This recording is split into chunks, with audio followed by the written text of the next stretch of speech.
안녕하세요. 아빠들의 재미난 수업 아재 클래스에 오신 여러분을 환영합니다. 저는 진행을 맡은 오창재입니다. 녹음이 짙어가는 계절입니다. 어느새 여린 잎들이 짙은 나뭇잎이 되듯이 마냥 어린 줄만 알았던 우리 자녀들이 이제는 나는 더 이상 어린아이가 아니에요 라고 신호를 보내고 있습니다. 네, 맞습니다. 사춘기이죠.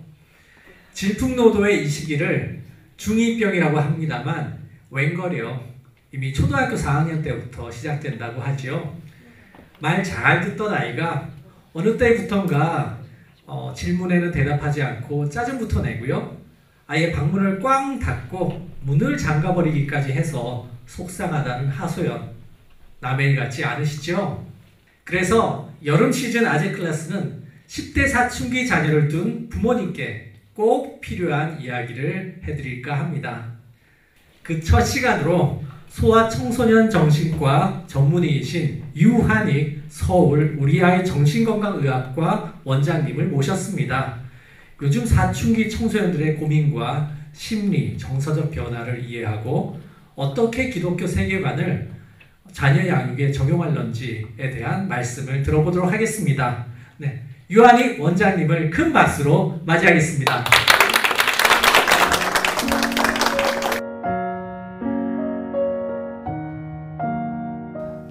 감사합니다. 멋진 소개 감사드리고요. 또 좋은 자리에 불러주셔서 너무 감사합니다. 저는 유한익이라고 하고요. 저는 소아정신과 의사입니다.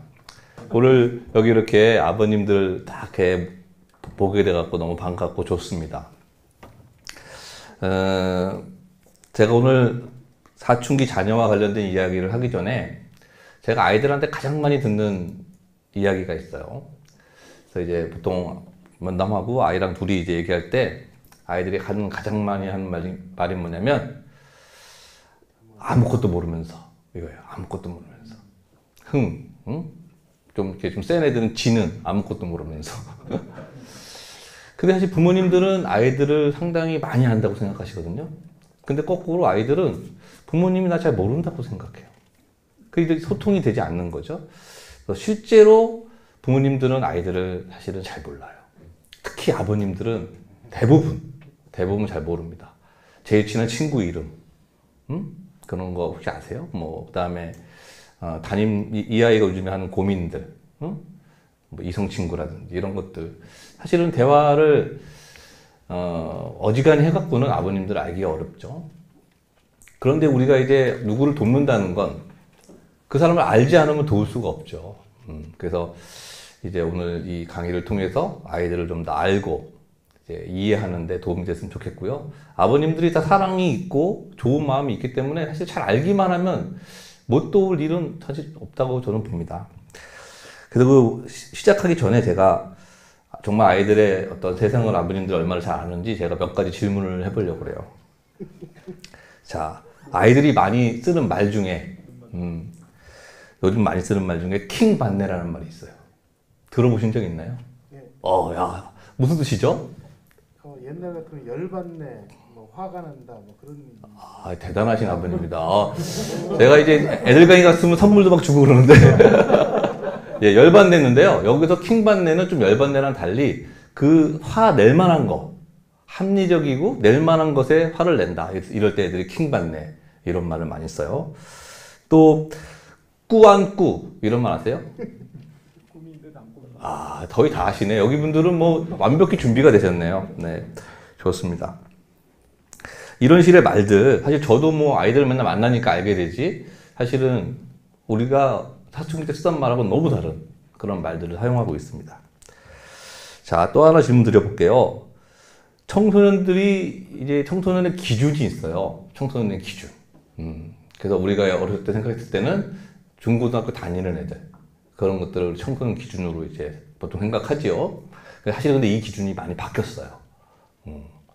실제로 소아과가 소아청소년과라는 과가 되면서 이 나이 기준 때문에 이제 내과나 뭐 다른 과랑 갈등도 막 있었고, 그래서 우리가 보통 요즘에 청소년기를 하면은 국가에서는 두 가지 기준을 써요. 한 가지가 뭐냐면 25세까지 거의 대학교, 군대 갔다 와서 대학교 졸업할 때까지를 청소년기로 해서 중학교 1학년부터 이렇게 하는 큰 분류를 사용하고, 두 번째는 그냥 학교 다니는 아이들. 그래서 만 6세, 초등학교부터 고3까지. 그래서 약간 이 청소년기에 대한 분류나 개념이 변화하는 과정이 있다. 이런 것들을 아는 게 굉장히 중요합니다. 왜냐면 18세, 17세 아이들이 우리가 어렸을 때와 지금 18세 아이들하고 너무 다르다는 것을 꼭 기억하셔야 돼요. 너는 다 컸는데 왜 그러냐. 이게 이제 먹히지 않는 거죠. 왜냐면 얘네들은 다 크질 못했어요. 다 컸다는 게 뭔지 이제 좀 이따 얘기도 나누겠지만. 자, 그러면 우리나라의 이 청소년이 과연 전체 인구의 몇 퍼센트 될까요? 현재 2021년 기준으로 10%? 20%? 30%? 30%. 대충 그 정도는 될 것 같아요. 놀랍게도 16점 몇 프로, 16.78%밖에 안 돼요. 엄청 숫자가 죽었죠. 그리고 앞으로 한 1, 20년 지나면 10% 밑으로 떨어질 거라고 보는 거죠. 그러니까 청소년 숫자가 엄청나게 줄고 있다. 그런 것들이 큰 변화고, 지금 65세 노인 인구가 거의 비슷합니다. 그래서 우리나라의 인구 구조가 상당히 큰 변화가 있다는 거죠. 청소년 아이들이, 제가 소아청소년 정신과 의사라 그러면 부모님들이 많이 놀래요. 아이들이 무슨 정신과 문제가 있을 게 뭐냐고. 무슨 문제로 오냐 이렇게 얘기하는데, 정신과를 상당히 많이 방문합니다. 실제로. 실제로 굉장히 많이 방문한다는 거 아셔야 되고, 이 아이들이 지난 1년간 내가 2주 이상 우울했다. 이 2주가 되게 중요해요. 2주는 뭐가 중요하냐면, 우리가 매일 잠깐 우울한 일은 흔한 일이거든요. 근데 우울한 게 2주 이상 지속되는 것은 흔치 않아요. 주요 우울장애라고 하는 기준에 들어갈 정도로 이제 2주 이상 계속 우울한 거 어려운데, 이런 2주 이상 지속적인 우울감을 호소한 아이들이 청소년 중에 몇 퍼센트가 될 것 같아요? 10%, 10% 미만, 20%, 30%. 10% 미만. 아니요. 거의 30% 정도 돼요. 20에서 30%. 예. 나는 너무 견딜 수 없는 스트레스를 받아서 너무 힘들다. 고등학교 애들의 30% 이상입니다. 그래서 우리가 이런 연구를 해보고 이런 백서들 같은 데를 보면 굉장히 많은 아이들이, 지금 우리나라 아이들이 정신적인 스트레스랑 우울감 이런 걸 경험하고 있다. 그런 것들이 지금 상황이라는 것을 좀 아셨으면 좋겠습니다. 자, 조금 예민한 질문이고 뭐 아버님들도 관심이 없지 않을 것 같은데, 사춘기 아이들 중에 성경험을 한 아이들이 과연 몇 퍼센트나 될 것 같습니까? 자, 1%. 이건 낮게. 사춘기 아이들이니까 이제 1%도 적지 않다고 생각할 수 있죠. 2%, 3%, 4%, 5% 이상. 5% 이상. 5점 몇 프로, 6% 정도 되고 있습니다. 예. 거의 시종일관, 지난 10년간 계속했고, 작년에 살짝 낮아졌다가, 코로나가 좋은 것도 있어요. 살짝 낮아졌다가 다시 올라가고 있습니다. 그래서 고등학교 아이들 같은 경우에는 한 12, 13%까지도 올라갑니다. 중학교 이런 것도 생각이기 때문에 굉장히 많은 성경험을 하고 있다. 성경험을 할 때, 성관계를 맺을 때 피임을 사용한다. 반 이상, 반 이하. 어떻게 생각하세요? 반 이상. 65.5%. 그러니까 아이들이 굉장히 성적인 지식이 많이 있고, 미디어나 뭐 이런 걸 통해서 피임을 사용하는 것을 잘 알고 있고, 실제로 65.5% 아이들이 그렇게 사용한다는 거. 되게 놀랍죠? 놀랍죠. 여러분, 여기 계신 분들 청소년 때 생각해 보시면, 예, 너무, 이거 완벽한 반복적인 센서스의 결과들입니다. 자, 우리가 알았던 아이들하고 많이 다르다. 이런 것들을 이제 시작하면서 오늘 이야기를 열었습니다. 자, 이제 우리가 사춘기에 대해서 참 잘 오해하고 있었던 것도 지금 몇 개 나눴고요. 사춘기란 무엇인가? 이게 굉장히 어려운 질문이에요.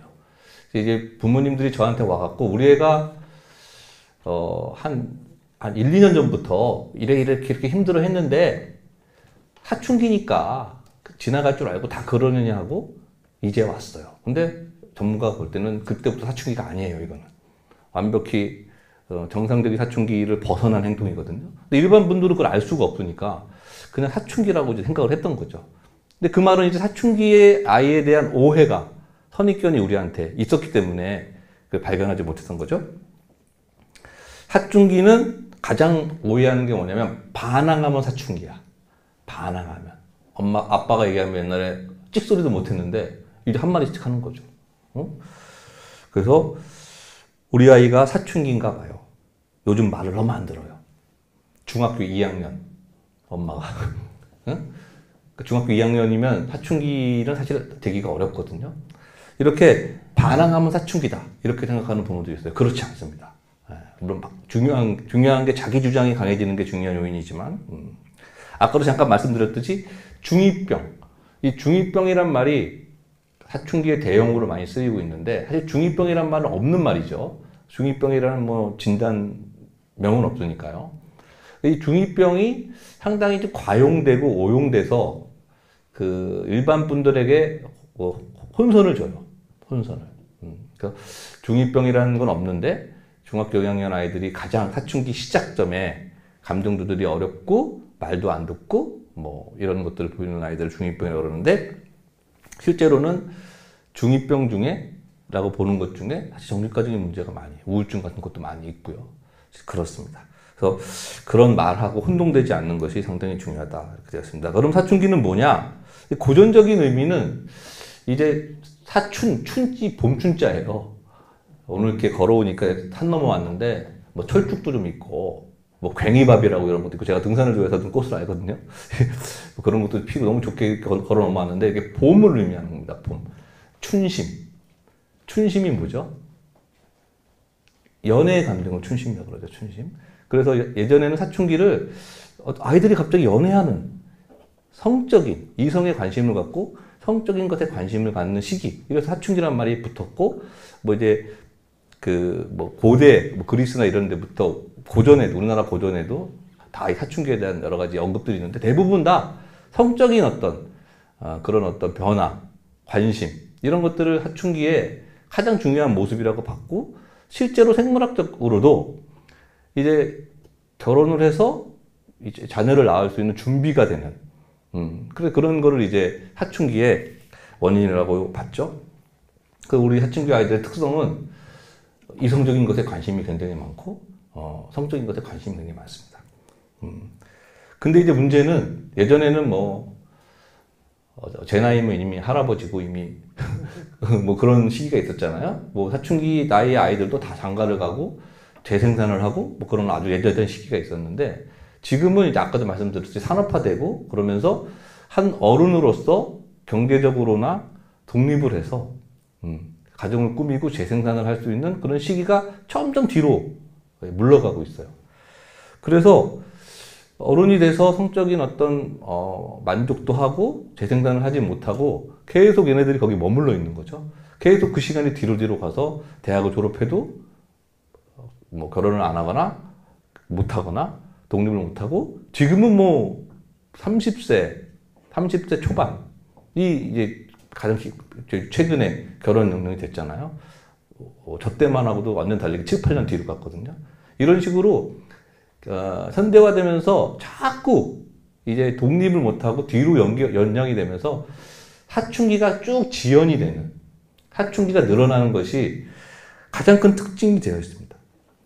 그래서 이런 성적인 의미보다는 독립을 해야 되는데 독립을 못하고 같은 어른끼리 또 이렇게 살게 되면서 갈등이 생기고 그런 어떤 의존과 독립 간의 갈등이 반복돼서 결국은 성적인 의미보다는 갈등과 반항, 독립의 이슈 이런 것들로 사춘기의 의미가 많이 바뀌고 있어요. 또 놀라운 거는 100년 전보다 지금 아이들이요 2년 일찍 성 관련 호르몬 2차 성징이 나타나거든요. 사춘기의 시작은 생물학적 시작은 2년이 빨라졌어요. 다양한 이유로. 환경 호르몬의 이유도 있고 여러 가지 이유가 있는데 그럼 이렇게 생각해 보면은 아이들은 예전보다 2년 일찍 사춘기를 시작해서 끝나는 건 5년 10년 더 늦게 그래서 통상적으로 사춘기라고 우리가 생각했던 그 기간보다 티네이저 7, 8년, 8, 9년의 시기에서 지금은 거의 15년, 20년 이렇게 사춘기의 어떤 이슈, 정신과적 이슈, 심리적 이슈가 연장돼서 나타나는 그런 시기가 됐다. 사춘기 문제는 중고등학교 부모님들과 아이의 관계에서 문제에서 끝나는 게 아니라 대학생 그 이후 시기까지 계속 연장되고 있어서 우리가 적잖이 관심을 갖고 다시 생각해 봐야 되는 그런 문제가 되었습니다. 그런 의미에서 이 아재 클래스 사춘기 관련된 이런 어떤 생각들 또 기독교적인 관점들 이런 것들을 되돌아본다는 것은 큰 의미가 있다고 저는 생각합니다. 사춘기 아이들은 이제 변덕이 죽고 뜻하죠. 변덕이. 그래서 예전에 아리스토텔레스도 10대들의 욕망은 변덕스럽다. 욕망은 열정적이면서 또 덧없어 보인다. 뭐 이런 얘기도 막 하고 그랬다고 그래요. 아주 예전부터 그랬던 거죠. 자, 다음 질문이 있습니다. 이것도 제가 많이 받는 질문인데요. 사춘기는 누구나 겪는다. 사춘기 없는 사람은 없다. 여기에 대해서 어떻게 생각하세요? 그렇죠. 사춘기는 다 있다. 예. 그리고 우리가 보통 사춘기라고 해서 애들이 좀 불안정해지고, 더 화도 많이 내고 감정 조절 못하고 그런 경향이 있지만 실제로 사춘기라고 해서 성인기보다 정신장애 유병률은 더 높지 않습니다. 거의 비슷해요. 아이들은 학교 다니는 초등학교 아이들은 정신장애율이 좀 적어요. 이 하나님이 이제 굉장히 이게 프로텍티브하게 아이들을 해서 잘 견디도록 하는데 사춘기 들어오면서 조금 올라와요. 한 2% 정도 올라가는데 그게 성인기까지 쭉 이어져요. 이 말은 뭐냐면 사춘기 아이들이 상당히 감정적으로 불안정해 보여도 심각한 문제까지 이르는 경우는 많지 않다는 거고요. 실제로 아무 그런 감정적인 반응 크게 없는 아이들도 꽤 있습니다. 연구마다 다른데 많은 연구는 40% 정도까지도 별로 사춘기인지 모른다 이런 경우도 있습니다. 누구나 겪는 거는 사실 사춘기는 누구나 있지만 그런 감정적인 변화라든지 이런 것들을 누구나 겪는 건 아니다 이렇게 되어 있습니다.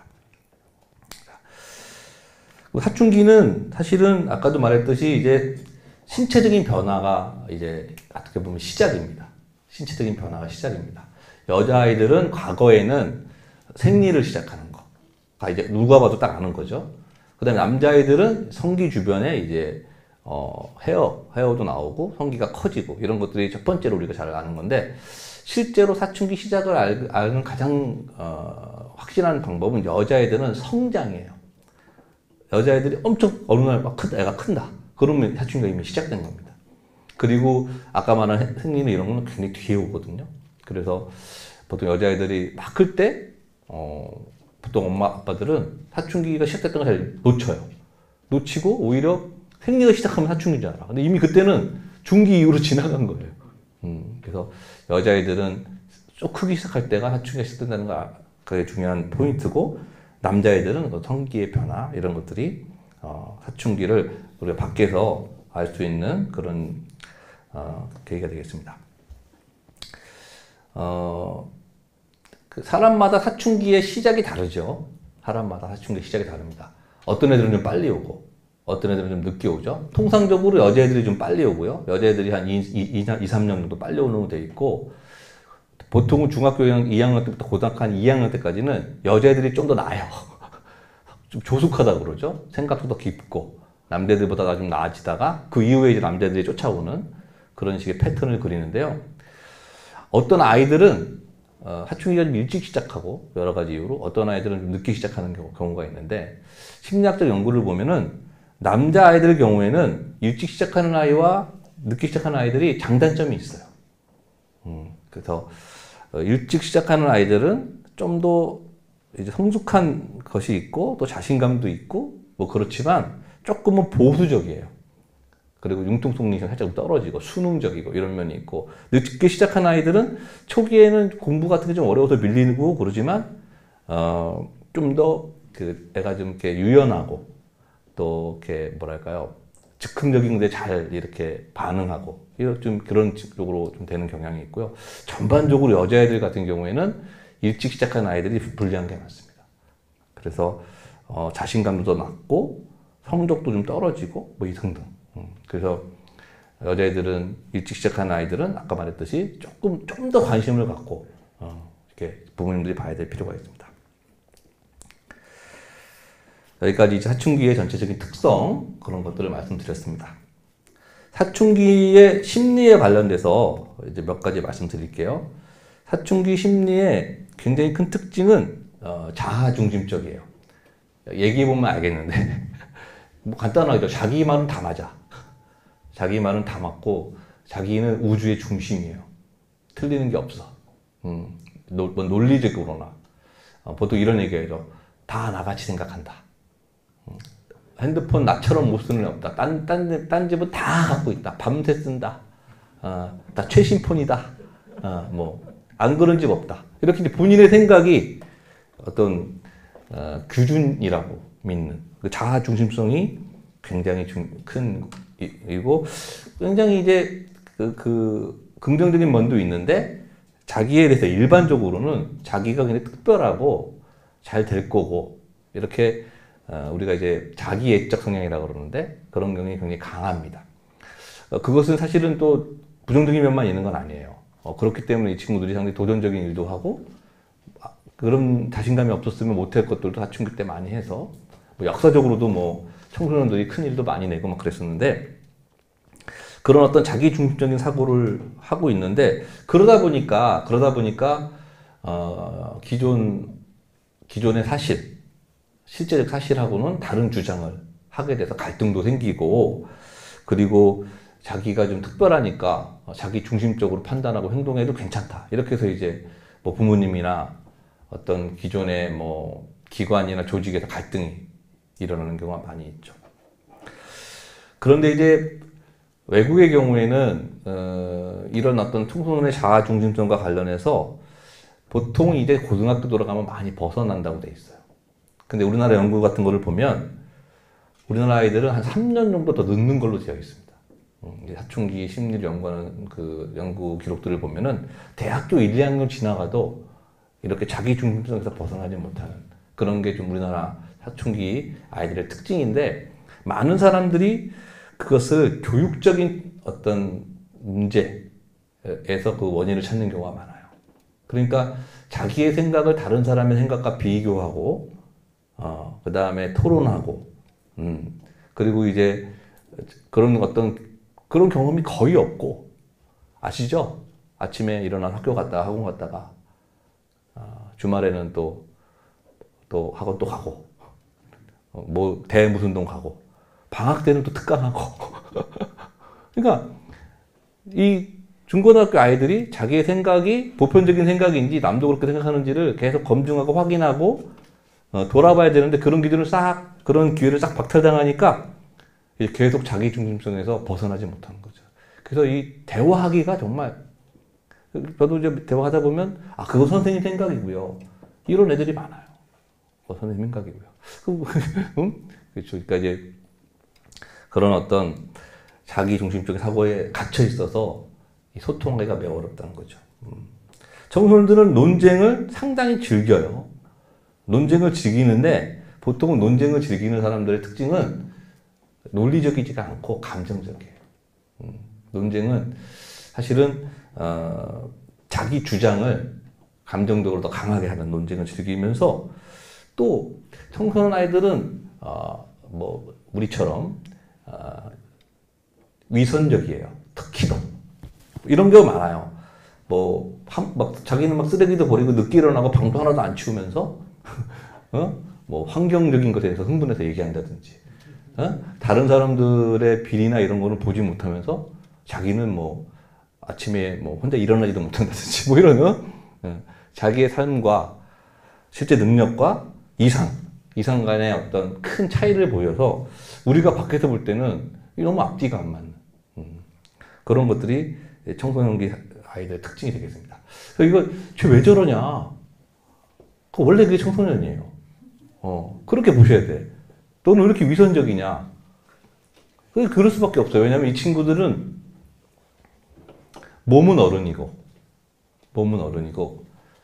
제가 그냥 생각할 때 능력은 아이예요. 요즘 청소년 아이들은 능력이 별로. 능력이라는 게 혼자서 살 수 있는 힘이죠. 뭐 간단히 말하면. 뭐가 있어요? 없죠. 몸은 어른, 능력은 아이. 그리고 정신, 마음은 제가 볼 땐 그 중간에서 왔다 갔다 해요. 그렇죠? 그러니까 그 단절, 그 거리를 갖고 있기 때문에 본인이 너무 괴롭고 그 거리 자체가 그렇게 위선적으로 보이는 삶을 살게 할 수밖에 없어요. 우리도 똑같죠. 우리도 머릿속에서 이성적인 생각을 하고 나는 현실적인 나는 그것을 보지 않는다면 우리도 그냥 위선적인 삶을 살 거죠. 아마도. 그래서 청소년들의 특징 자체가 그런 모습을 보이게 한다. 그래서 당연하다 이렇게 보셔야 됩니다. 청소년기에 이제 뇌가 엄청 발달하는데 사실 뇌는 엄마 뱃속에서 가장 많이 발달하고 엄마 뱃속에서 나와서 3년 안에 엄청나게 발달하고 3년만 되면 여러분 뇌가 1500cc거든요. 1500cc. 엄마 뱃속에 나올 때 아이의 뇌가 거의 이제 1000에서 1100 사이예요. 엄마 나올 때. 애들 보면 머리만 크잖아요. 그죠? 머리만 크잖아요. 그렇게 이제 뇌가 그 이후에 쭉 발달하는데 계속 이제 어릴수록 많이 발달하는데 이제 청소년기 때 중학교 2학년 때부터 고등학교 한 2학년 때까지 엄청나게 더 발달해요. 부피가 커지는 발달이 아니라 안에 내용이 실해지는 거죠. 뭐 다 설명할 수는 없지만 또 우리가 아이들한테 술 먹지 말고 담배 피지 마라 하는 가장 큰 이유는 그죠? 뇌가 막 발달해야 되는데 나쁜 게 안 들어가게 하려고. 그리고 그때 교육 열심히 시키는 이유는 내가 말랑말랑할 때 좋은 것을 더 이제 잘 흡수하도록 하려고 그렇게 하는 거 아니겠습니까? 엄청난 뇌 발달이 일어났는데 가장 이제 많이 발달하는 것들이 이제 전두엽, 앞쪽뇌라고 하는 전두엽이 가장 많이 발달합니다. 근데 전두엽의 기능은 뭐냐면 억제하는 뇌예요. 억제하는 뇌. 뭘 억제하냐? 충동을 억제하는 거죠. 충동을.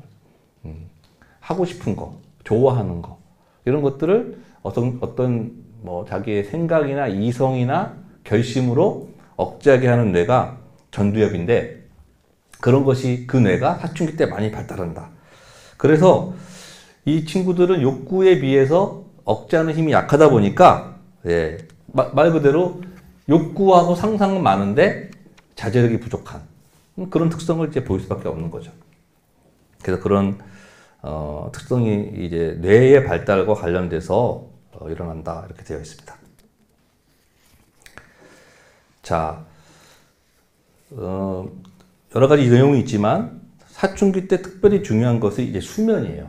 이제 우리나라 아이들과 관련해서 제가 이거 너무 많이 느끼는 거기 때문에 수면에 대한 얘기를 꼭 안 할 수가 없습니다. 사춘기가 되면 수면이 많이 바뀌어요. 바뀌는데 어떻게 바뀌냐? 수면이 주는 게 아니에요, 절대.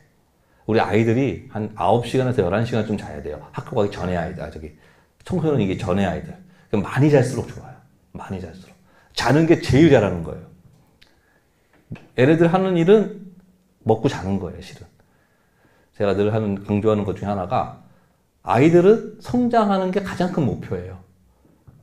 몸도 성장하고, 뭐 다 커야죠. 공부는 커서 해도 돼요. 근데 커서 성장할 수는 없어. 그러니까 이제 크는데 제일 중요한 건 뭐 잘 먹고 잘 자는 거죠. 잘 먹고 잘 자는. 잘 때 크니까. 우리 다 잘 때 크거든요.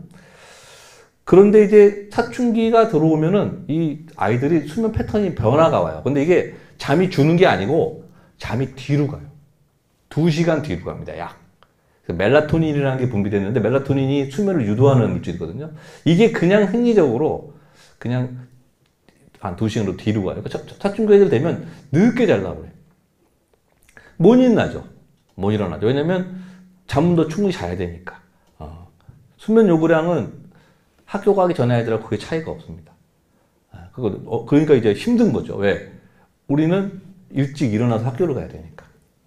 그래서 사춘기가 되면은 이 자는 것 때문에 하여튼 모든 집에서 이제 난리가 나는 거죠. 깨울 때 아침마다 그냥 전쟁이 일어나는 가장 큰 이유가 아이들이 수면이 뒤로 가기 때문입니다. 그래서 지금 미국 같은데 선진국에서는 주마다 다르지만 학교 가는 시간을 30분에서 1시간 반 정도 뒤로 미루는 학교들이 많아요. 중고등학교 애들이. 그런 걸 고려를 해서 굉장히 반응이 좋습니다. 그런 아이들, 그런 학교가 아이들 성적도 훨씬 좋고 아이들의 삶의 만족도라든지 뭐 여러 가지 성취도라든지 또 정신과 문제의 어떤 빈도가 감소된다든지 이런 식으로 관계도 회복된다든지 그래서 아이를 늦게 학교 보내는 것이 청소년기 때는 되게 중요한 방법이다. 그 어떤 솔루션 중에 하나다고 주장하는 사람들이 많이 있습니다. 그래서 우리는 어떻게 해야 되느냐? 이제 생각해 봐야죠. 잠을 굉장히 강조해야 돼요, 잠을. 그러니까 잠을 못 자게 하는 그런 우리나라의 구조, 안 자고 공부하고 이러는 구조, 이런 구조에 대해서 심각하게 생각을 많이 해봐야 됩니다. 그래서 상당히 사춘기 아이들이 수면이 부족하다 그런 것들을 말씀드렸고 그런 아이들의 특성에 맞춰서 이제 해야 됩니다. 자, 이렇게 몇 가지 특성에 말씀드렸습니다. 오늘 나머지 시간 한 20-30분은 이제 어떻게 그래서 해야 되느냐에 관련해서 좀 더 제가 말씀드릴게요. 자, 하여튼 잘 안다고 생각하는 게 문제예요. 아이들은 부모가 날 모른다고 생각해요. 항상 내 마음을 몰라준다 생각하고 사실 마음뿐만 아니라 최근에 걔한테 일어난 일도 잘 몰라요. 왜냐면 말을 잘 안 하고 뭐 말을 잘 할 수 있는 관계도 아니고 그런 기회도 많지 않았고 일 생기면 그때 갖고 놀래갖고 이제 아버지들은 특히 이거 어떻게 된 일이야? 이거 어떻게 된 일이야? 당신 뭐 했어? 이제까지 이러면서 이제 막 개입하게 들어가니까 갈등이 생기고 애랑 소통이 일어나지 않는데 일단은 항상 내가 우리 애를 잘 모른다. 잘 모를 수 있다. 이렇게 생각하는 게 되게 중요해요. 모른다고 생각해야 귀가 열려요. 안다고 생각하는데 귀가 열리겠어요? 야, 알았어. 내 말 들어봐. 이렇게 되는 거예요. 아빠 말 한번 들어봐. 이렇게 되는 거예요.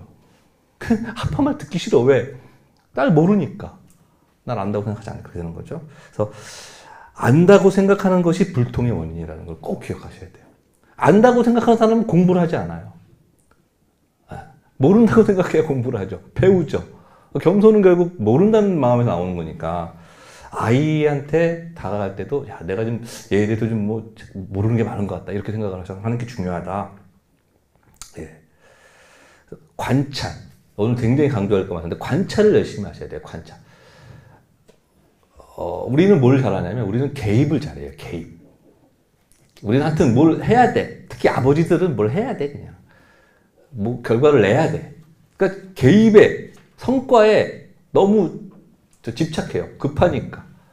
그러니까 개입을 하려는 건 좋은 의도예요. 도와주려는 거. 아이를 도와줘서 얘를 어떻게 좀 내가 아버지로서 진짜 얘를 어떻게 좀 도와줘야 되는데 그러니까 자꾸 뭘 하게 되는 거죠. 개입. 개입 한 번 하려면 관찰을 10번 하라고 되어 있어요. 개입하려다가 참고 그냥 봐. 아유 이거를 하다가 참고 또 봐. 10번. 왜? 모르니까. 관찰을 해야 알 거 아니에요. 관찰을 하지 않는데 어떻게 알아요. 그죠? 그래서 관찰하는 게 굉장히 중요하다. 이런 것을 오늘 꼭 아시고요. 부자유친이라는 말 있잖아요. 부자유친. 3강 5륜의 1번, 5륜의 1번인데 부모 자식 간은 친해야 된다는 뜻이에요. 친하다는 말이 쉽지 않은 말인데 제가 어디 칼럼에도 쓴 게 있는데 이 친자는 다 아시겠지만 나무 위에 서서 설립자 그다음에 견자 보는 거예요. 그러니까 친하다는 말에는 관찰이 들어가. 봐야 돼. 열심히. 보지 않고는 친해질 수 없다. 그러고 아셔야 되고 근데 이제 같은 눈에서 보는 게 아니라 다른 관점에서 보는 거. 나무 위에 올라갔으니까. 그 은유가 뭔지는 모르겠으나 아무튼 아이랑 똑같은 위치에서 보는 게 아니라 뭔가 다른 관점에서 멀리 그리고 깊게 더 오래 이렇게 본다는 의미가 있는 거예요. 그 안에. 그래 친해질 수 있는 거죠. 관찰을 해야.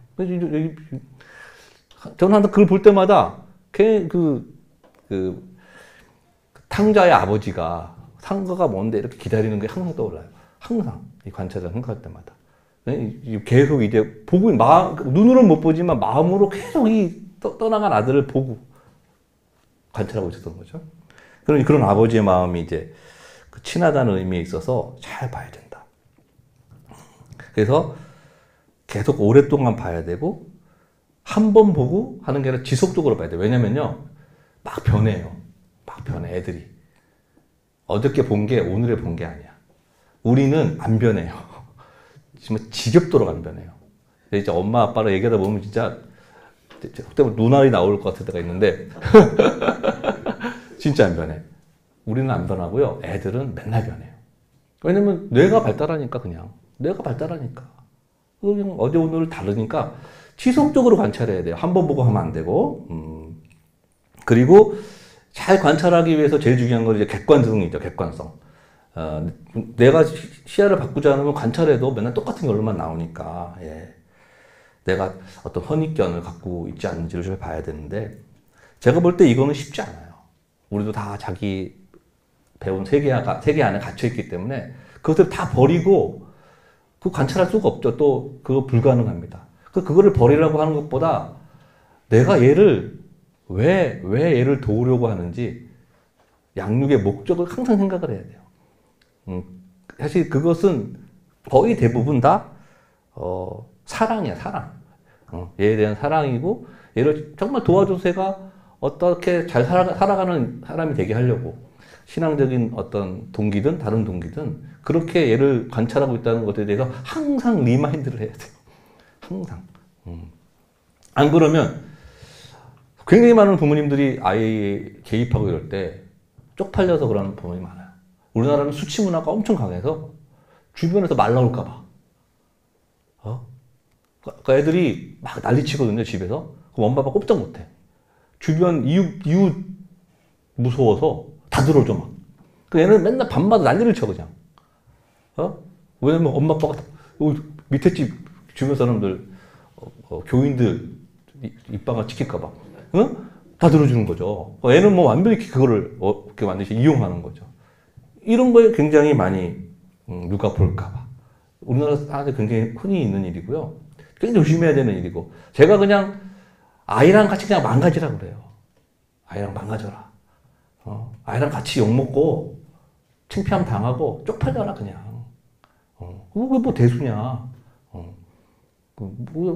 애가 힘들고 애가 감정들이 어렵고 난리치는데 부모도 같이 망가져라 그냥. 그래서 그런 것들을 이용하지 못하도록 하고 우리도 그런 수치 이런 것에 자유로워지고 그렇게 되라고 이제 보통 얘기하는데 그런 것들이 굉장히 중요하다는 것입니다.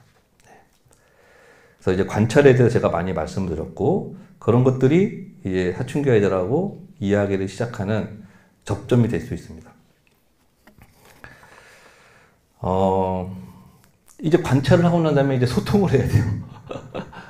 관찰하다 보면 소통의 기회가 있는데 소통이라는 게 쉽지가 않아요. 쉽지가 않고 일단 우리의 관성, 도와주려는 관성, 그 관성을 의식하고 그 관성을 이제 멈춰야 됩니다.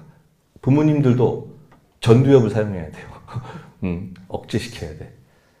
도와주려고 하지 않는 거 먼저 일단 그것은 어떤 거냐면 우리가 어떻게 보통 도와주냐면요 지적을 해요. 지적은 뭐냐면 평가예요. 옳다 그러다 재판 그거래 네가 맞고 걔가 틀려 딱 뭐 말하면 무조건 판단이 딱 들어갔어.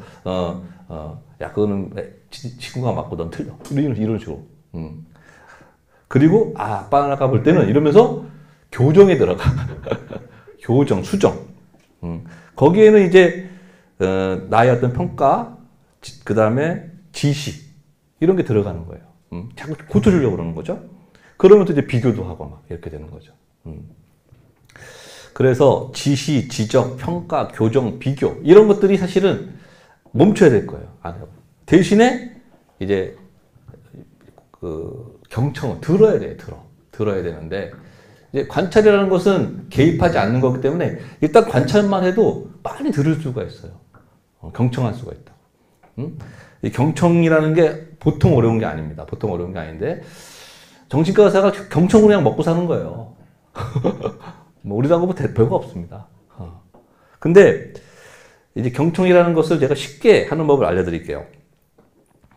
경청이라는 건 결국 공감하는 것랑 같이 오는데 공감은 뭐 잘하는 사람이 있고 못하는 사람이 있어요. 제가 어떤 분하고도 보면 그 사람은 정말 말이 술술 나오게 그냥 막 너무 잘하는 분도 있고 어떤 분들은 그냥 두말하기 어려운 분도 있는데 사실은 연습하면 많이 좋아질 수 있어요. 보통 3단계로 합니다. 이게 되게 중요한 겁니다. 감정을 수용해 줘야 돼요. 아, 그래서 네가 힘들었구나. 네가 화가 났구나. 선생님이 그래갖고 얼마나 억울했냐. 네가 열받았구나. 친구가 그렇게 해갖고 속상했구나. 이렇게 그냥 감정을 그대로 이게 읽어주는 거죠. 그럼 우리가 그 감정을 느낄 수 있거든요. 얘가 그 상황에서 얼마나 힘들었는지, 당황했는지, 그래서 그런 것들을 그대로 읽어주고, 야, 그거 좀 더 좀 얘기 좀 해봐. 그때 어떤 마음이었어? 도대체 무슨 일이 너한테 있었던 거야? 이게 탐색이라고 그래요. 그래서 처음에는 감정을 그대로 수용해주고, 야, 그랬구나 하고서 더 좀 얘기해봐라. 아빠가 좀 알고 싶다, 거기에 대해서. 그런 일을. 탐색. 그런 마음이 들었을 때 어땠어? 그때 친구들이 그랬을 때 너 마음 어땠어? 응? 그래서 어떻게 했니? 이러면서 계속 그 주변과 관련된 상황을 이제 물어보는 거죠. 탐색. 3번째는 인정인데, 이거는 뭐 수인이라고 좀 복잡한 말인데, 그 뭐냐면, 네가 그럴만하다는 거예요. 아까는 감정에 대한 반응이고, 이거는 그런 행동이나 이런 것을 네 입장이라면 그럴만하다. 그 틀릴 수도 있어. 얘가 잘못했을 수도 있어. 애가 누구를 패구었을 수도 있고, 외박을 할 수도 있고, 우리 어른의 입장을 생각해보면 뭐 사기를 칠 수도 있고, 더 나아가서 누구를 죽일 수도 있어. 근데 그 상황이라면 네가 그렇게 할 수도 있었겠다. 라고 그 아이의 행동이나 감정 말고 그런 것들을 인정하는 거예요. 수인이라는 과정을 통해서. 이게 굉장히 중요합니다. 이 3가지만 하면 그냥 끝나는 거예요. 그 다음부터는 뭐 이제 열리는 거죠. 그러니까 여러분도 그렇게 생각하지 않겠어요? 여러분 다 저 이상으로 자녀를 사랑하는데 자녀가 무슨 행동을 하든 그거 못 받아줄 게 있겠어요? 있나요? 여러분이 생각하는 가장 극랄한 행동, 인간의 그런 행동이 있다고 생각해 봅시다. 그렇다고 그 자녀를 못 받아줄까요? 저는 우리 부모님은, 아버님 돌아가셨지만 우리 어머니는 제가 무슨 행동을 해도 받아줄 것 같아요. 진짜. 정말 못된 짓하고 가도 우리 아들이 와 이렇게 할 것 같아요. 그죠? 그런 것들을 이제 아이가 느끼게 해줘야 된다는 거죠. 그래서 지금 내가 말한 것, 공감의 3가지 프로세스 과정, 그런 것들을 꼭 기억하시기 바랍니다. 하나가 이제 롤 모델이에요. 롤 모델. 이건 진짜 우리로 알고 항상 좀 만만치 않게 하는 건데, 제가 어저께 예배 중에 유아 세례하고 유아 세례 받은 부모님들이 와갖고 이제 간증 유아 세례를 준비하면서 느꼈던 걸 이렇게 하면서 많이 감동을 받았는데, 저도 그런 생각이 들더라고요. 저도 유아 세례를 받았고 우리 애들 다 유아 세례를 받았는데, 그때 생각이 나면서 이거를 애들 내가 잘 키웠나. 사실 저는 여기 있는 선생님들보다 더 못 키웠을 가능성이 많아요. 저는 엄청 바쁘게 살았거든요. 정말 큰 애는 그냥 거의 보지도 못하고 제가 이제 하는 일이 그래 나갔고, 그러면서 이제 그 분들도 그 아이를 잘 키울 수 있을까 하는 두려움에 있고, 또 우리도 우리가 생각한 대로 아이를 못 키우고 아쉬움, 그런 것들이 많이 이제 있는데, 아이들은 어쨌든 우리가 어떻게 사는지를 보고 있고 그걸 통해서 그냥 배운다는 것이 굉장히 중요한 모델인 것 같아요. 그걸 롤모델이라고 그러거든요. 그러니까 부모는 운명적으로 그냥 누군가의 롤모델이에요. 운명적으로. 자식이 2명이면 2명이고 3명이면 3명이고 가장 영향을 많이 받는. 왜냐면 이제 세상에는 부모밖에 못 가르치는 게 있거든요. 물론 부모가 없으면 딴 데서 배울 수는 있습니다. 하지만 부모만이 가르칠 수 있는 게 꽤 많아요. 그게 어떤 거냐면, 일단은 오랫동안 함께 살면서밖에 가르칠 수 없는 게 있어요. 오랫동안 함께 살면서밖에 가르칠 수 없는 거. 네, 그런 게 있습니다. 또 하나는 부모의 능력이라는 게 대단치 않죠. 그냥 다 비슷비슷하잖아요. 대단한 능력이나 자격이 없어도 할 수 있는 거예요. 부모가 가르칠 수 있는 거는 대단한 능력이나 자격 필요 없어. 근데 오래 살면서 같이 살아야만 가르칠 수 있는 거고. 그것이 이제 제가 쭉 생각해 본 게 엄청 많아요.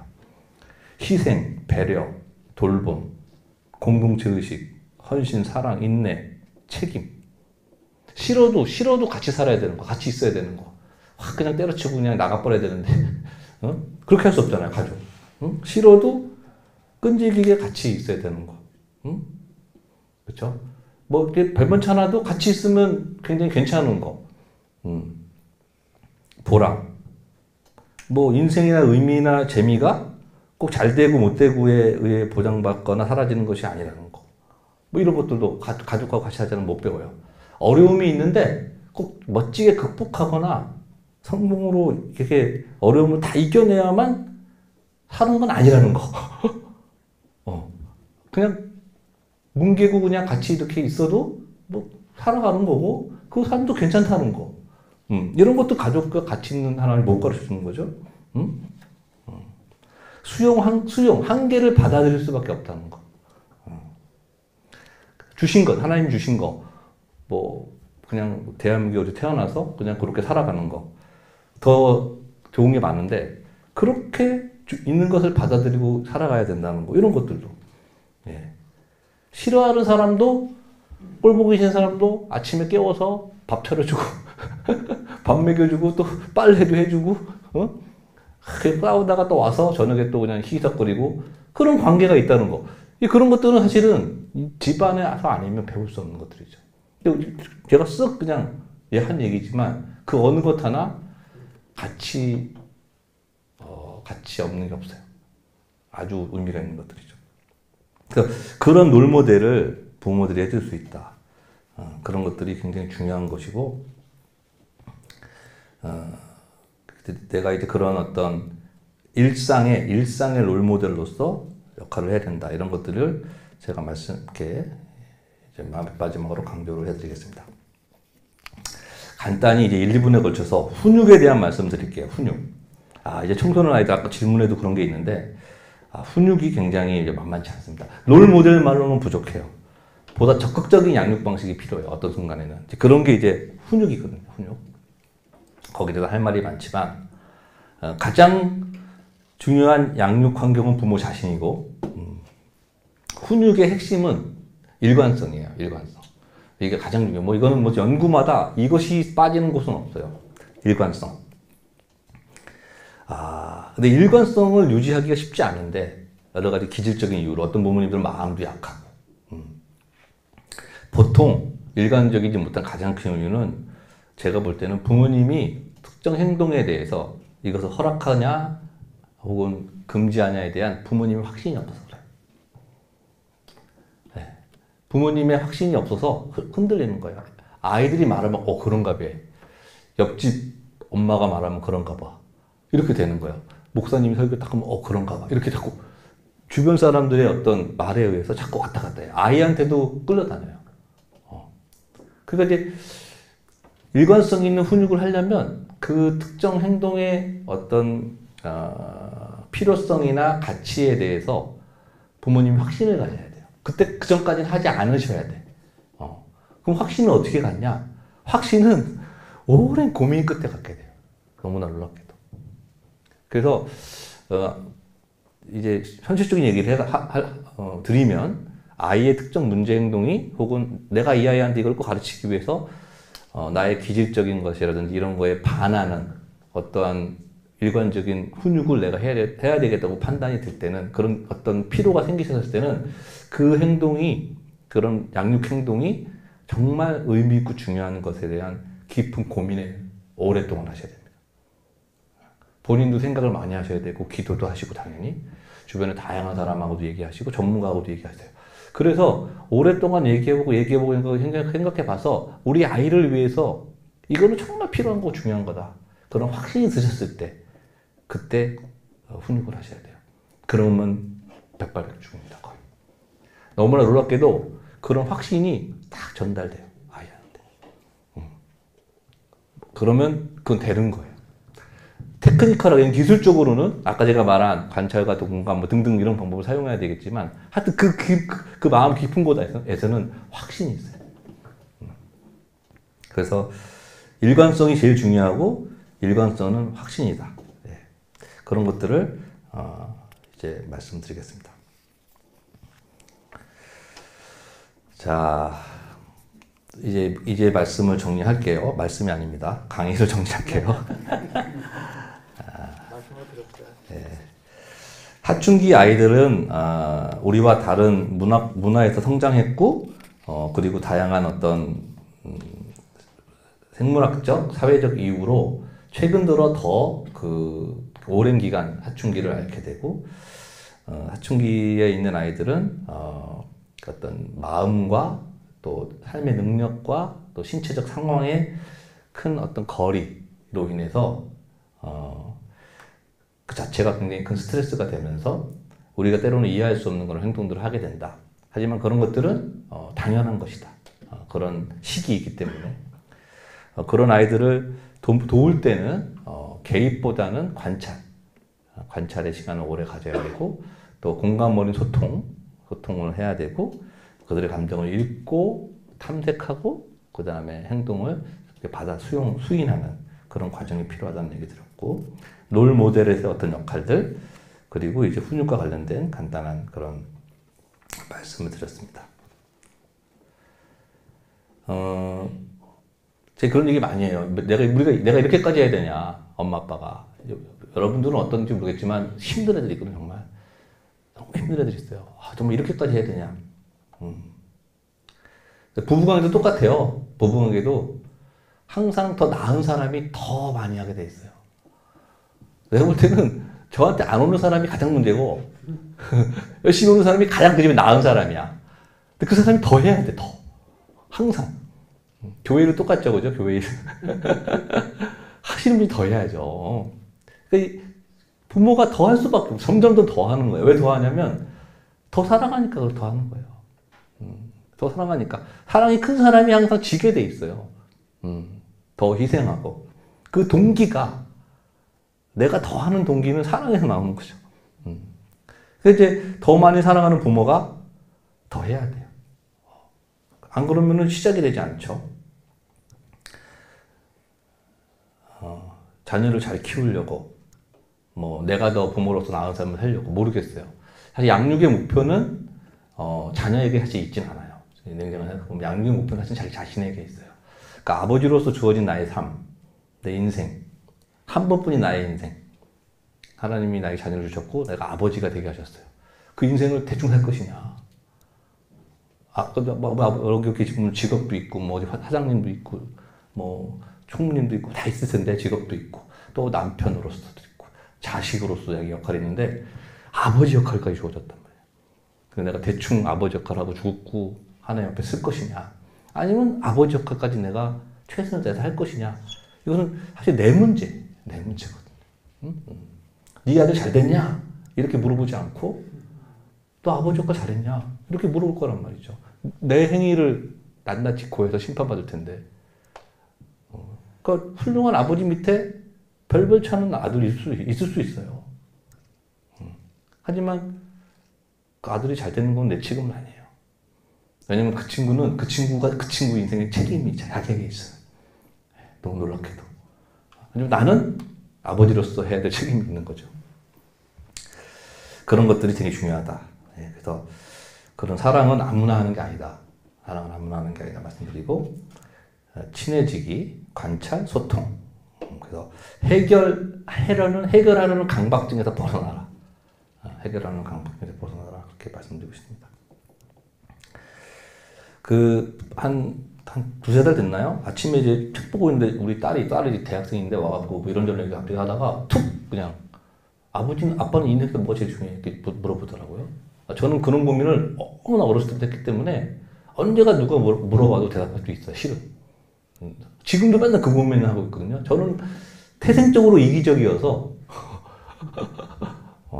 내 인생에 관심이 많아요. 사실은. 내가 어떻게 살 것인에 대해서.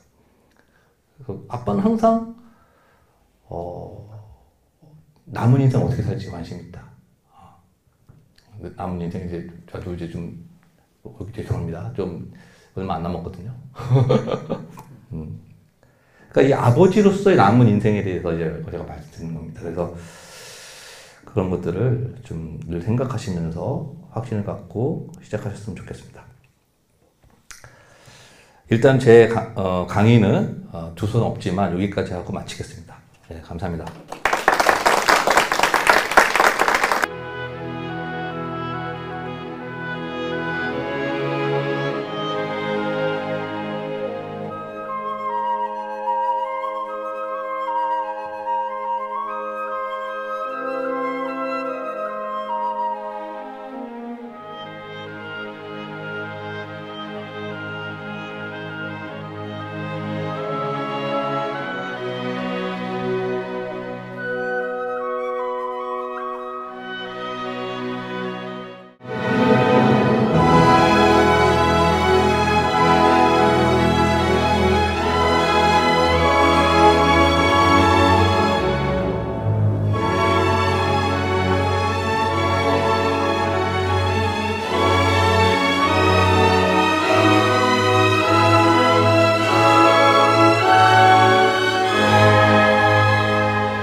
시청자 여러분, 유한희 원장님의 강의 어떻게 들으셨습니까? 사춘기 자녀를 둔 부모님 정말 가슴에 팍팍 와닿지 않으십니까? 저도 내가 우리 아이들 정말 유심히 관찰하고 그들의 말을 경청했나 다시 한번 되돌아보게 되는데요. 또 그것과 더불어서 내가 과연 훈육을 할 때 일관성 있게 했나, 그것도 참 크게 다가왔습니다. 네, 시청자 여러분들께서 몇 가지 질문을 주셨는데요. 첫 번째 질문입니다. 네, 중학생 외동아들을 둔 45살 아빠입니다.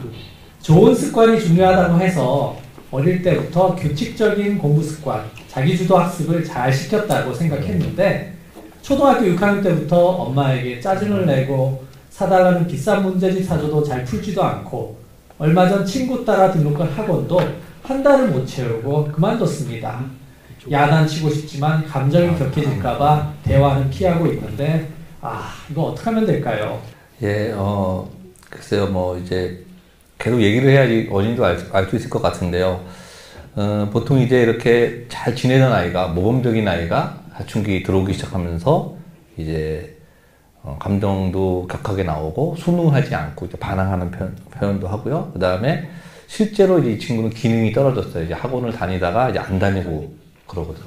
일반적인 사춘기는 조금 자기 주장하고 또 뭐 때로는 격해가 되기도 하지만 기능이 떨어지진 않습니다. 일반적인 사춘기는 기능이 굉장히 좋아요. 사춘기 아이들의 어떤 삶을 보면요, 놀랍죠. 그 공부를 하고 해마다 새로운 선생님과 친구들을 사귀고 성장하고 그렇게 이제 보내거든요. 우리가 그렇게 할 수 있겠어요? 우리가 매년 새로운 과목을 공부하고 새로운 친구를 사귀고 그렇게 무리 못하지요. 그래서 걔네들의 기능은 굉장히 일반적으로 좋습니다. 그걸 감당하라고 내가 그렇게 막 발달하는 거예요. 또 내가 그렇게 발달했으니까 그걸 감당하는 거고. 그래서 이 친구는 약간 제 걱정은 단지 그냥 조금 거부하고 이런 수준에서 하던 거를 안 하는 수준까지 넘어갔기 때문에 조금 일반적인 사춘기랑은 다른 면이 있는 것이 일단 걱정이 됩니다. 이게 잘 교정이 안 되면 실제로 이제 전문가의 도움을 받아야 될 것 같고요. 어렸을 때 잘했다가 사춘기 들어가면 안 하는 그런 사례가 꽤 많이 있습니다. 일반적으로 이제 어렸을 때는 수능 시키는 걸 그대로 하는 거, 그런 것들이 가장 도덕적으로 또 중요한 이 도덕 발달에 의해서 그렇게 생각하다가 사춘기 들어오게 되면은 꼭 부모님을 기쁘게 하는 것만이 옳은 건 아니다. 세상에 다른 보편적 가치가 있다. 혹은 내가 하고 싶은 것이 있다. 이런 다른 가치들이 들어와요. 그러게 아래 싸움이 일어나는 거죠. 그래서 이 친구는 자기주도 학습을 스스로 하는 것이 부모님이 원하는 거고 좋은 거라는 걸 그냥 받아들였을 가능성이 많고, 정말 고민해서 그것이 왜 필요한지는 잘 못 깨달았을 가능성이 많습니다. 그래서 그런 부분에 대해서 다시 한번 얘기 나누고 그랬으면 좋겠습니다. 네, 그 정도 일단 제가 말씀드릴게요. 네, 다음 질문은 어떤 어머님이 보내신 것 같아요. 네, 중학교 3학년 딸이 쌍수해 달라고 조르는데 정말 싫습니다. 네, 쌍수는 쌍꺼풀 수술이죠. 네, 중1 때부터 다이어트 한다고 밥 안 먹고 화장하고 짧은 치마 입고 다녀도 꾹 참았는데 얼마 전에는 교회도 빼먹고 친구들과 쇼핑하러 가서 이건 아니지 싶어 야단쳤다가 한동안 냉랭하게 지내고 있습니다. 주말에 가족끼리 외식하자고 해도 친구들과 약속 있다 하고 놀러 다니는 거 보면 정말 속상합니다. 게다가 요즘엔 아이돌 한다고 오디션 보러 다니는데 사실 제 아이지만 재능은 없어 보입니다. 어떻게 해야 할까요? 미칠 것 같습니다. 교회 오래 다니시는 우리나라 교회 다니시는 분 대부분 다 보수적이신데 이런 게 일어나면 쉽지 않죠. 아까 제가 말씀드렸듯이 이제 사춘기의 특징은 이제 외모에 대한 관심. 그게 약간 이제 어떤 그런 성적으로 발달하는 그런 어떤 특징도 되면서 이제 특히 이제 누가 나를 어떻게 보는 것에 대한, 다른 사람의 이목에 대한 관심, 인기, 친구들한테 인기, 이게 가장 제일 중요해요. 얘네들은 옳고 그름의 문제가 아닙니다. 옳게 사는 건 관심이 별로 없고 친구들한테 알아주는 거, 그것이 왜냐하면 아까도 말했듯이 자기애가 팽창하는데 자기가 제일 중요한 사람을 생각하는데 그걸 친구들이 이제 인정해 주니까 너는 이제 거기에 완전히 이제 매몰되는 거죠. 그리고 요즘 이제 아이들 이제 그 어떤 인기 연예인, 그런 연예인에 대한 어떤 동경, 사생 간다, 이런 말, 사생 간다, 그런 말 하는데, 이제 그런 것들이 굉장히 중요한 시점이어서, 전체적으로는 그냥 일반적인 사춘기 아이들의 특성들이 그대로 보이는 것 같습니다. 하고 싶은 것과 해야 할 것, 이런 데 갈등이 계속 있는 거죠. 하고 싶은 것은 제가 말씀드렸듯이, 어떤 몸이 원하는 거고, 이제 해야 할 것은 이제 아까 말한 전두엽 기능이 이제 억제하는 것에 갈등이 계속 있는 것입니다. 이 두 가지가 되게 중요해서, 좋다, 네가 하고 싶은 것도 이제 할 수도 있다. 근데 하기 싫은 것도 해야 된다. 이렇게 둘 다 균형이 맞아야 되는 거죠. 그래서 아이가 하고 싶은 거는 뭐가 있고, 엄마가 볼 때 해서는 안 될 것이라는, 해야 될 것은 뭐가 있다는 그 리스트를 서로 이렇게 적고 타협을 해야 되죠. 사람이라는 게 하나만 할 수는 없다. 그렇게 할 수는 없고, 모든 사람이 어린 아이부터 어른, 할아버지, 할아버지까지 하고 싶은 것과 해야 할 것을 같이 하고 있다. 엄마, 아빠도 마찬가지고, 너도 똑같다. 너도 이제 하고 싶은 것과 해야 할 것을 선택하게 해서 균형을 맞추는 그런 과정이 좀 필요할 것 같습니다. 이 엄마가 제일 힘들었던 거는 이제 얘가 자꾸 친구를 좋아하고 가족 외식도 안 가고, 엄마가 이제 교회 다니면 이제 교회를 안 가고, 뭐 이렇게 내가 막 친구랑 쇼핑 가러 가고 막 하늘이 무너질 것 같이 막 이렇게 하시는데, 이거 사실 별거 아닙니다. 교회에서 이런 말 들을지 모르겠지만, 사실은, 너무 그런 거 걱정하지 마세요. 기본적으로 관계가 잘 유지되고 있으면, 이런 것들은 큰 걱정되지 않으니까, 몇 가지 문제 행동에 너무 집중하지 마시고, 해야 할 것과 하지 말아야 할 것들의 균형을 잡아주는 그런 이야기를 해야 될 것 같습니다. 네, 크게 고민할 부분은 아니라는 말씀이시죠? 네, 이 시기에는 자주 이런 일들이 일어날 수 있다고. 네, 어머니 안심하십시오. 괜찮습니다. 네, 세 번째 질문인데요. 네, 중2 딸아이가 안 해도 되는 거짓말을 자주 합니다. 초등학교 때 바둑 프로 입단까지 할 정도로 두각을 나타냈었는데 코로나 사태 즈음에 그만두고 공부에 전념하기로 했습니다. 침착하고 차분한 성격이라 잘 해낼 거라 믿고 있었습니다. 그래도 아이에게는 학습에 어려움이 있으면 이해하니까 솔직히 말하라고 했거든요. 아이의 동의하에 학원에 보냈는데 아이가 학원 숙제를 하질 않습니다. 아이가 엉뚱한 변명만 합니다. 우리 부부는 평소에 야단도 잘 안 치거든요. 아이에게 이유를 말해달라고 해도 계속 거짓말을 합니다. 학습에 의욕이 없는 거라면 학원 안 다니게 할 수도 있었는데 아이는 그건 아니라고 하고, 이거 참으면서 그냥 지켜보면 될 일인가요? 네. 이런 친구들이 있어요. 학원 가기 싫으면 나. 괜찮아. 엄마 아빠는 안 가도 돼. 너 행복하게 사는 게 제일 중요해. 그러면 또 굳고 가려고 그래요. 그리고 뭐 학원도 되게 좀 이렇게 레벨 높은데, 뭐 강남 어디 이런 데 가려고 그러고, 근데 또 가서 공부도 잘 안 하고 숙제도 안 하고. 그래서 이 엄마 아빠가 막 이제 너무 답답한 거죠. 이 아이가 좀 그런 경향이 있고요. 그런 아이는 어떤 아이냐면요, 보통은 욕심이 많은 아이예요. 잘하고 싶어요. 잘하고 싶어 해서 인정도 받고. 근데 인정이라는 게 꼭 부모님의 인정만이 아니에요. 스스로를 인정해야 돼.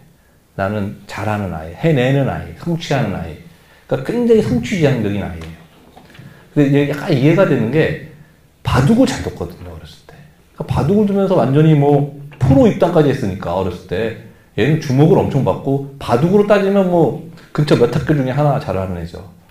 근처 몇 학교 다 통틀어도 얘만큼 하는 애 없죠. 그런 애가 이제 공부로 갔으니, 공부는 뭐 이제 반에서 1등 하기도 쉽지 않은. 이제 그런 이 아이가 잘할 수 있는 것에서 못하는 걸 할 수밖에 없는 선택하면서 욕심 많은 아이가 그걸 채워지지 않는 거예요. 그러니까 이제 그 사이에 갈등을 하는 거죠. 바둑처럼 잘하기는 안 될 것 같고. 근데 그렇게 잘하고 싶고. 이제 그런 갈등. 그러니까 이제 그런 사이 이러는 거 다 거짓말 하는 거예요. 왜냐면 나는 잘하는 아이여야 되고, 실패하지 않는 아이여야 되니까 계속 이제 잘하는 것처럼 보이려고. 그렇게 이렇게 보이는 거죠. 그래서 이제 이 아이의 문제는 거의 확실한 것 같아요. 이제 어떻게 풀어야 되느냐. 우리가 잘할 필요 없다고 말할 수는 없죠. 잘하는 건 나쁜 게 아니에요. 잘하는 게 나빠요. 열심히 살고 잘하고 열심히 섬기고, 뭐 이 사람들 중에 나를 제일 사랑하느냐, 뭐 이런 것도 있어요. 그리고 우리가 좋은 거는 경쟁적으로 잘해야죠. 그런데 그런 것들이 1등, 스코어, 100점 그런 것을 잘하는 것이 되지 않는. 그래서 이제 그럼 뭘 잘하는 게 중요하냐? 성실해야죠. 예를 들면 성실이라는 건 주어진 거 감당하는 거. 그리고 이제 거짓말하는 아이들은 또 겁이 많거든요. 거짓말. 그러니까 혼날까 봐. 그래서 그 용기, 자기의 부족함이나 잘못이나 또 실수를 인정하는 그 용기, 솔직함, 그거 진짜 가치 있는 거거든요. 그거 진짜 칭찬받아 마땅한 거고, 그거 정말 드문 거예요. 그거 있는 사람들 다 좋아해요. 너가 진짜 그 용기 있게 잘못했어, 엄마, 나 잘못 안 할게. 이렇게 얘기하는 거가 가장 가치 있는 거다. 그게 최고로 멋진 거고, 최고로 칭찬받을 만한 일이고, 가치 있는 일이다. 뭐 프로기사 저리 가라도 중요한 일이다. 이렇게 약간 네가 잘하고 싶은 마음은 다 맞고 옳다. 근데 내용과 방향이 사실 너는 중요하지 않은 거, 사소한 거를 가치 있다고 보고, 정말 가치 있는 거는 못 보고 있다. 엄마 아빠가 볼 때는 이런 게 훨씬 더 중요하고, 솔직한 게 잘하는 것보다 더 중요한 거고, 못해도 끝까지 하는 게 100점 받는 것보다 더 중요해. 우리 다 알죠, 그거. 이는 좀 살아보면 뭐가 더 중요한지. 그런 어떤 내용에 대한 교정? 그런 것들이 좀 필요하긴 하던데, 금방 되진 않아요. 보통 얘가 벌써 그것도 중요하게 생각했다는 거는 사실은 영향을 받았다는 거예요. 사실 이 부모님 제가 모르겠지만, 이 부모님이 은근히 잘하고 1등하고 이런 것들 굉장히 중요하게 생각하는 분일 수도 있어요. 제가 모르는데, 실은. 아이들은 그런 영향을 받아요. 그리고 부모님은 안 그렇더라도 사회가 벌써 그렇게 만들어요. 사회가 1등, 100점, 스카이, 이런 것만 중요하다고 보니까 애도 그냥 그거 받아들이는 거죠. 그런 가치관의 교정이 조금 얘한테 위기가 온 거고, 앞으로 계속 좀 얘기를 해야 될 것 같고요. 꼭 말씀드리고 싶은 거는 거짓말 진짜 많이 하거든요, 거짓말. 거짓말은 인간의 본성이에요. 악한 본성이죠. 저도 거짓말 많이 해요. 우리 어머니 아버지도 많이 했고, 지금도 할 수 있어요. 저도 강의하는데, 살짝 거짓말하는 유혹이 있어요. 그러니까 이런 거는 우리가 매일 부닥치는 유혹이고, 매일 이겨야 되고, 매일 또 쓰러지는 유혹이에요. 그래서 거짓말하는 게, 뭐, 대단한 잘못 아니고, 뭐, 중학교 2학년 아이가 그렇게 할 수 있어요.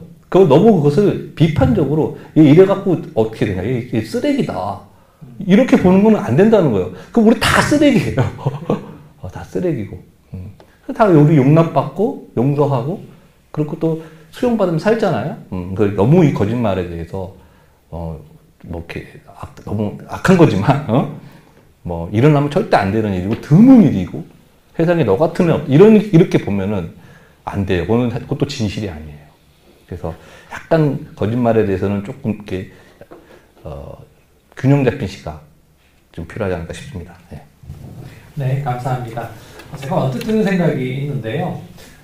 이 사춘기 시절에는 아이가 자기중심적이고 또 고집도 좀 있고 이런 상황에서는 참 훈육이 쉽지 않겠다 하는 생각이 사실 들거든요. 그래서 이런 생각도 할 수 있을 것 같아요. 그렇다면 이 사춘기 시절을 제외한 나머지 사춘기 시절 이전의 훈육을 좀 집중시켜서 하면 어떨까? 그리고 사춘기 때는 친하게만 좀 지내고 나중에 철 좀 들만하면 다시 훈육을 시작할까? 이런 생각도 좀 할 수 있을 것 같아요. 또 어떻게 생각하십니까? 사실은 이런 부모님의 어떤 말을 듣는다, 순응한다는 거는, 그냥 하루아침에 되는 건 아닙니다. 오랜 관계, 아까도 말했지만 일관성이라는 건 사실은 계속 그래야 된다는 거거든요. 부모님이 어렸을 때는 되고, 사춘기 때는 안 되고, 또 뭐 되고, 이런 게 아니라, 항상 이게, 부모님은 어떤 양육관이 있고, 그 흐름상에서 이렇게 연결성이 있어야 되는 거가 되게 중요하고, 당연히 어렸을 때부터 그런 관계를 맺고 그렇게 훈육을 했으면 사춘기에 특별히 할 게 없어요. 그냥 잘 넘어가고 이렇게 하라 그러면 다 해요. 근데 이제 그런 게 어려운 경우가 많이 있고, 또 사춘기 때는 애의 어떤 뭐랄까, 생각도 많이 많아지고, 주장도 강해지다 보고, 또 정보. 아이들이 이제 이 온라인 시대가 되면서 막 정보를 그냥 너무 다양한 걸러지지 않은 수많은 정보들을 복합적으로 얻다 보니까, 그쵸, 우리 똑같은 행동도 지금도 청문회 열리는데 누구 말이 맞는지 똑같은 행동을 다르게 정반대로 보잖아요. 그런 사회적 다양한 시각들을 동시에 애들이 막 접하고 있고 얘네들은 가치관이 없고 그러니까 그 중에서 자기가 좋은 것만 이렇게 골라서 이제 자기 주장하게 되는 이런 일들이 더 많이 일어나는 거죠. 그래서 사춘기 때 똑같이 하되 더 중요한 건 얘네들이 이제 생각이 있구나. 이제는 그냥 말한다고 듣는 게 아니라 얘네들이 자기 주장할 생각이 있구나. 약간의 독립적인 어린아이도 물론 그런 존재인데 좀 더 그걸 인정해 줘야 돼요. 아빠가 진짜 뭐 예를 들어서 네가 그런 생각인지 몰랐다. 이제가 들어보니까 아빠가 그걸 약간 간과했다, 깜빡했다. 뭐 이렇게 얘기한다든지 그 아빠도 한번 생각해 볼게. 그전 같으면 야 해, 조용히 해. 이 하려면 해. 이렇게 하는 게 아니라 그래 아빠가 한 번도 그렇게 안 해봤는데 아빠는 생각 좀 해볼게. 이렇게. 그래서 수용을 곧바로 하라는 게 아니고 거절을 곧바로 하라는 게 아니라 조금 그 아이의 의견을 존중해 주는. 그리고 이제 너는 어떻게 했으면 좋겠어 이렇게 물을 때는요. 그 아이의 의견을 수용한다는 말은 아니에요. 절대. 네 의견을 듣는다는 거지.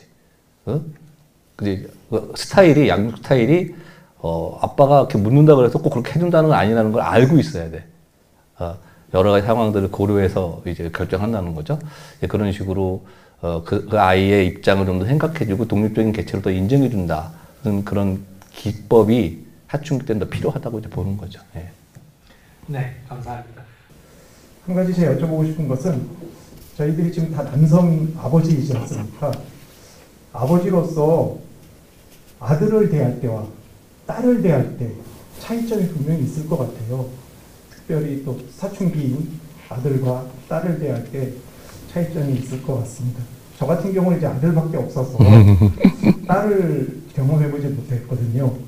근데 제가 아들을 경험해봤을 때는 사춘기 때는 제가 안 건드리는 것이 것 같더라고요. 근데 반면에 사춘기가 지났을 때는 아이가 아빠에 대해서 굉장히 관심이 많아지기 시작하더라고요. 무슨 일을 하는지, 어떻게 돈을 버시는지, 또 공동체에서 아빠가 어떤 지위를 차지하고 있는지, 그리고 어떤 역할을 하고 있는지 이런 것에 대해서 남성이다 보니까 저한테 많은 것을 묻기 시작했어요. 대학을 가면서. 근데 이제 딸인 경우에는 또 다를 거다라는 생각이 들고요. 그러면 엄마들이 더 많이 딸을 케어해 줘야 되는 것인지 아니면 좀 부성을 또 딸에게 좀 베풀어야 되는 것인지 그런 부분 좀 구분을 했으면 저희가 도움이 될 것 같겠습니다. 좋은 질문입니다. 저도 이제 아들 이렇게 있는데 어떤 친구는 좀 더 편하고요. 어떤 친구는 좀 안 편해요. 그러니까 편에는 엄청 존재하는 10손가락 깨물어서 안 아픈 손가락 없지만 더 아픈 손가락이 있고 덜 아픈 손가락이 있는 거 그런 거죠. 편에는 아주 편만하게 우리 사회 속에 뿌리내리고 있는 어떻게 보면 뭐 죄악된 특성이든 본능이든 그런 거죠. 그래서 그것이 꼭 있다는 거 아셔야 돼요. 내가 누구를 더 좋아하고 자식 중에 누구는 좀 불편하다. 이걸 아는 게 엄청 중요해요. 내가 아까 말했지만 모르는 게 가장 큰 문제야 항상. 내가 누구랑 불편하면 걔랑 나랑 뭔가 안 맞는 구석이 있는 거예요. 그럼 걔의 문제일 수도 있고 나의 문제일 수도 있어요. 나의 문제. 나도 우리 부모로부터 받은 게 있으니까 둘 다일 수 있어요. 근데 그건 중요하지 않아요. 뭐가 중요하냐? 그 문제를 풀 사람은 나예요. 내가 부모니까. 얘가 풀면 얘가 부모야. 너가 어른 해라. 내가 네 자식 할게. 이렇게 되기 전에는 내가 풀어야 돼요. 네 잘못 내 잘못 따지는 거는 장사할 때나 따지는 거지 부모 자식 간에는 따지는 사람은 약간 제가 볼 때 부모를 내려놓는 사람이야. 물론 조금 따지죠. 하지만 따지는 이유는 내가 책임지려고 따지는 거지 뭐 이거예요. 그래서 좀 안 맞는 자식은 뭔가 나에게 어떤 변화될 부분이 있다는 것을 꼭 알려주는 거야. 우리 결혼해갖고 살다 보면 야 정말 또 미칠 때가 있잖아요. 근데 나중에 지나면 이 여자 없었으면 이 정도 사람 못 되거든요. 자식도 똑같아요. 이 자식 없으면 내가 이 정도 인간 못 돼요. 절대. 그러니까 하나님이 우리를 변화시키는 가장 자주 쓰는 방식이 가족. 그리고 당연히 뭐 교인. 우리가 그 사이에서 내가 좀 인간 되는 거거든요.